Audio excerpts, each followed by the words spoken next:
Hey folks, this is another Rusty Responde, and in this video I'm gonna answer the question: what's the difference between eu tinha carro vermelho and eu tive carro vermelho? So to answer this question, I'm gonna explain the difference between pretérito perfeito and pretérito imperfeito, past perfect and imperfect.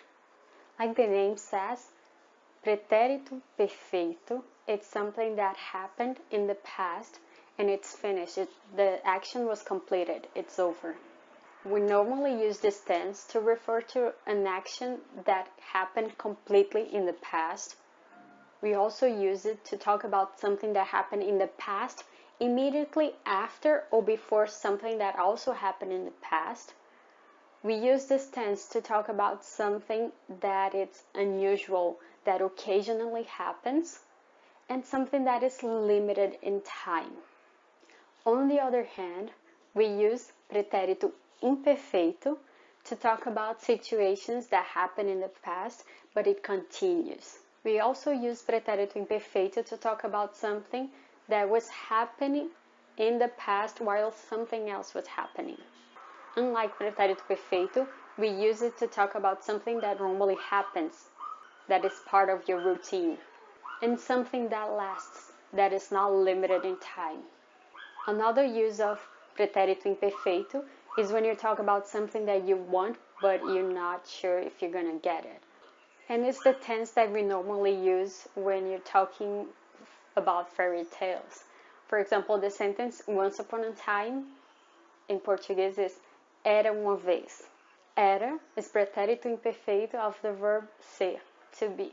So let me give you some more examples of other uses of pretérito perfeito and imperfeito. Let's compare two sentences. Eles foram ao parque and eles iam ao parque. Eles foram ao parque simply means they went to the park.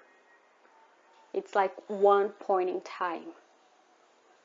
And eles iam ao parque means something that probably they used to do frequently, like they used to go to the park every summer.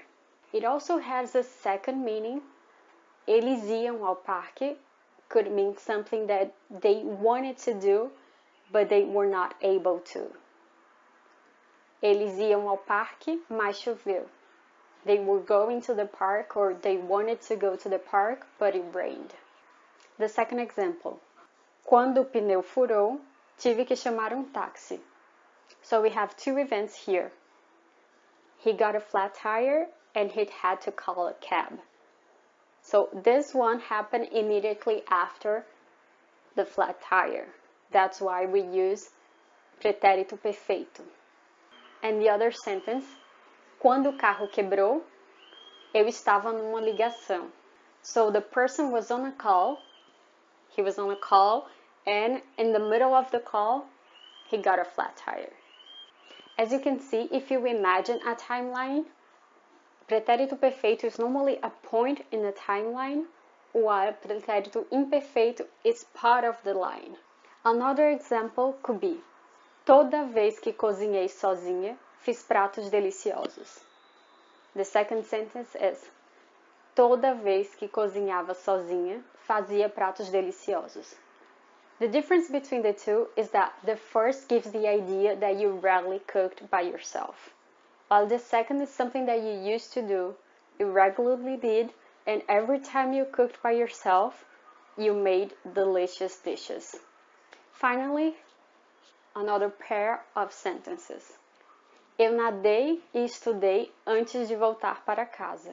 And eu nadava e estudava antes de voltar para casa. The first is something you did in the past, and it gives the idea of something that you did once. Nadei e estudei antes de voltar para casa. While the second, eu nadava e estudava, gives the idea that of something that you continuously did. It doesn't matter how many times or when it happened, but it's something that you used to do frequently. So when you translate a sentence to English from pretérito perfeito or imperfeito, you frequently get the same sentence.